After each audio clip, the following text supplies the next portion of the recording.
a lot of people are potentially excited about the idea of Nigel Farage getting into power, but will he even be able to do anything? I'm not one of those people who just kind of resigns, and throws their hands up and says, no, you can't really do anything. Because I've lived through a lot of seismic political choices and decisions. Everything that we're living in now, mass migration, broken borders, two-tier justice, all of these things reflect specific political choices that were made by our leaders. We can make a different set of choices. We can make a different set of decisions.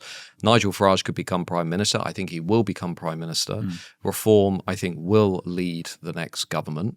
And they can make a set of different decisions. We could leave the European Convention on Human Rights, which is already reform policy. We could repeal Tony Blair's Human Rights Act, which is already reform policy. We could end mass uncontrolled immigration, which is reform policy. We could end indefinite leave to remain, the right to stay here forever, which is already reform policy.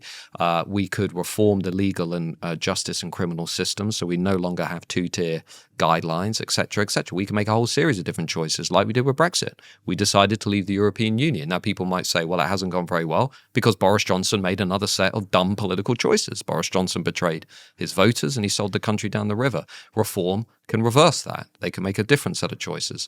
But we need to really, I think, understand just the scale of the resistance that is going to unfold when Reform do win that election. And Liz Truss is right, but she only had a month or two to even begin to understand the scale of the problem. You go in there with a big majority government for 5 years, you can do a lot of things. Are you concerned that, I'm not fully across what happens in France, for example, but it seemed like a party that might actually change things had a chance of getting in, and then all the lefty parties joined together to stop that happening. Could that happen with us? No, that won't happen. In fact, actually what's happening at the moment will help Nigel Farage. So go back to 2019. Why did Boris Johnson win that massive majority? He won the big majority partly because the Remain vote was fragmented. It was concentrated in the cities. You had the Greens fighting it out with Labour, fighting it out with the Lib Dems.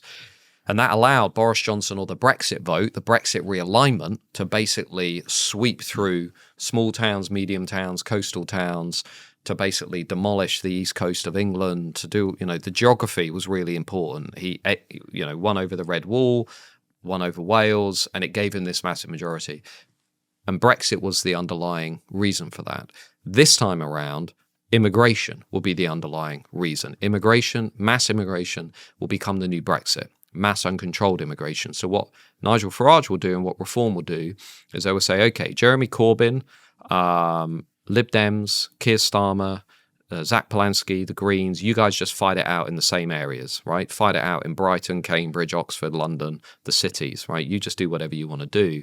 What we're going to do is we're going to mobilize a hardworking, law-abiding, tax-paying, patriotic majority in this country. And the moment you turn that election into one about geography, the Reform side will win every day of the week. It will not be close. It will be a big majority for Nigel Farage. The only thing that could complicate that is tactical voting on the left to some degree, but even then, I don't think it will be enough. And whether Nigel Farage and Reform can keep the visibility, the saliency of issues like immigration at the forefront of the debate. As long as that next general election is about small boats, crime, migration, two-tier, Reform will win the election comfortably.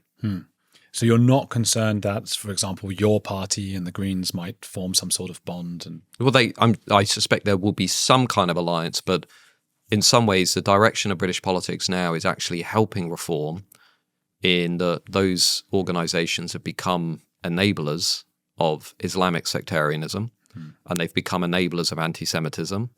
And I suspect Nigel Farage and Reform, obviously I'm in and of that world, will be making these arguments to voters, which is, look, the Tories are dead. It's over. It's finished. Do you seriously now want to risk people like Jeremy Corbyn, Zach Polanski, and Keir Starmer running this country? That will be the narrative. Do you really, really want to take a punt on these people being in control of Britain? What about those on the right who are concerned that Farage seems to be what they might call a little bit weak on?